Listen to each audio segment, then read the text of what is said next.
Okay, we solve these two equations, this one first. Whenever you see denominators in an equation, you're going to want to find a common denominator, and preferably the least common denominator,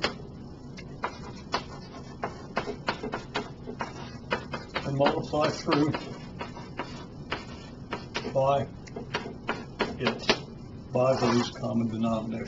I don't have room to write that out again, so you have to know what it refers to. Okay, so least common denominator.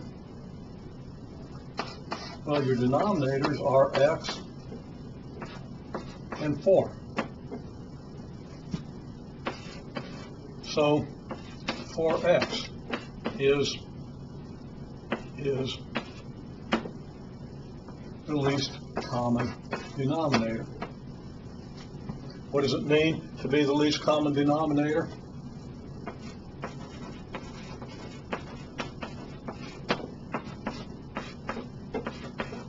It means 4x contains both x and 4 as factors.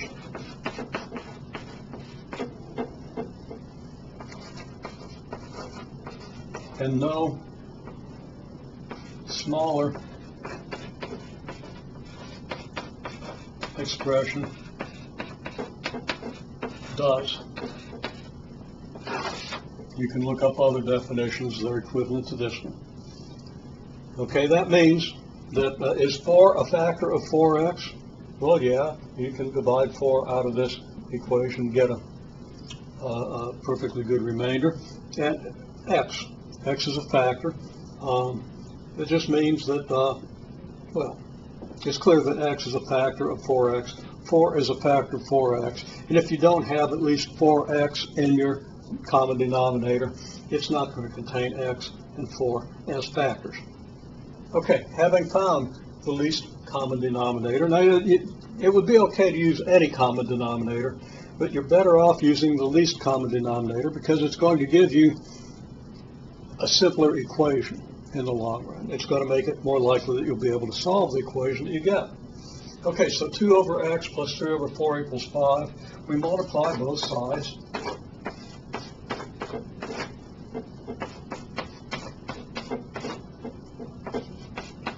By 4x. Now I've skipped a step here.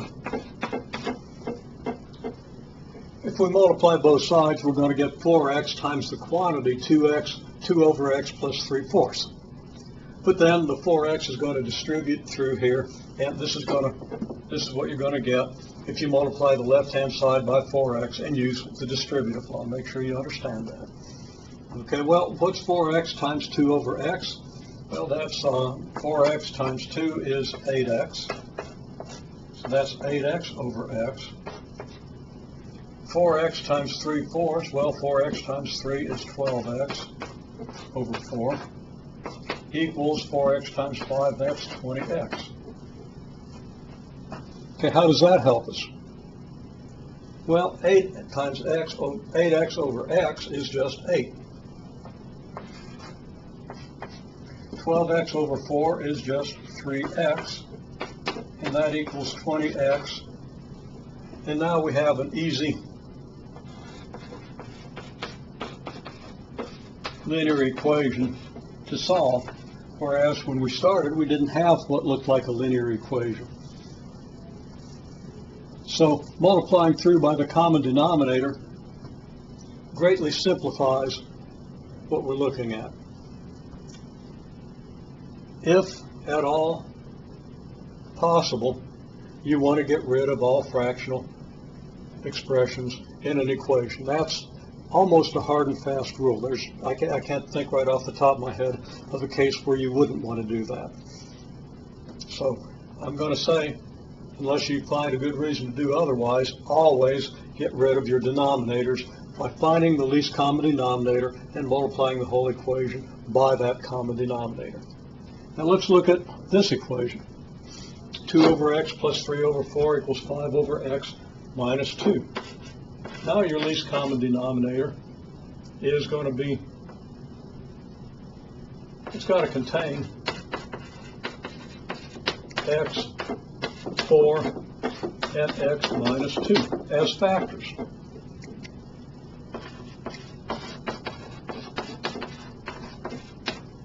So, least common denominator in this case is going to be 4 times x minus 2. Now, multiplying through the equation,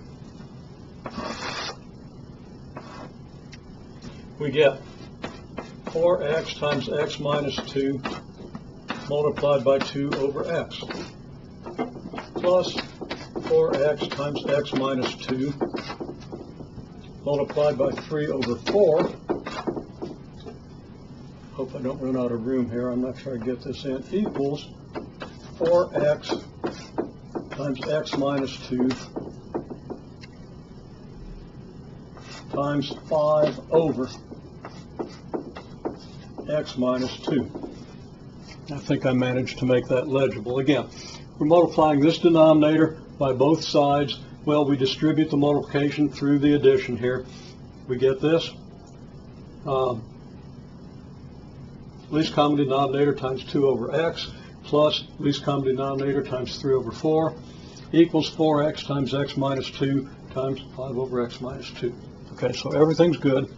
Now what do? Well, x is going to divide x here. X over x is 1, so the x's are going to just go away. We get 4 times x minus 2 times 2 plus what? Well, now the 4 here is going to divide the 4 here, leaving us x times x minus 2 times 3. And the x minus 2 is going to divide the x minus 2.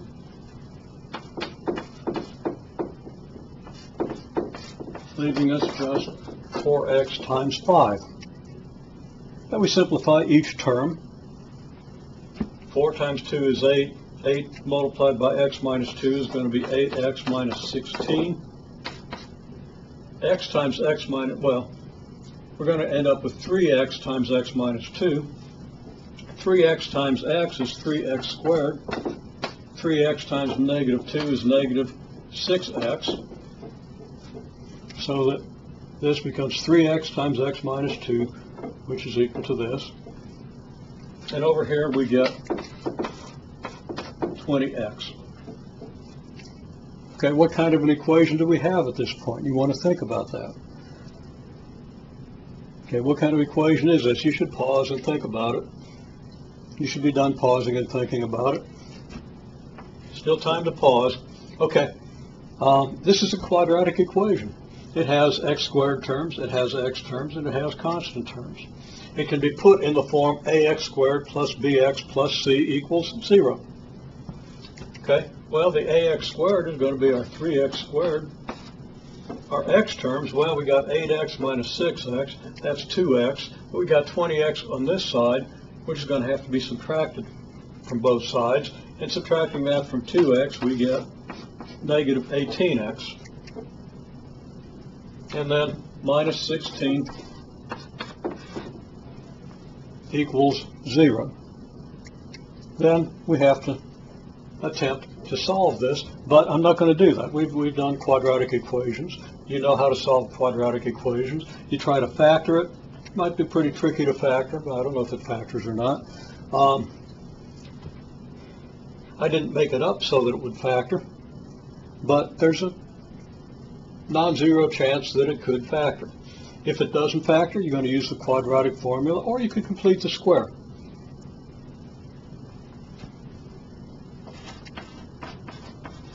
In any case, we solve this as a quadratic equation, just like we solve this as a simple linear equation.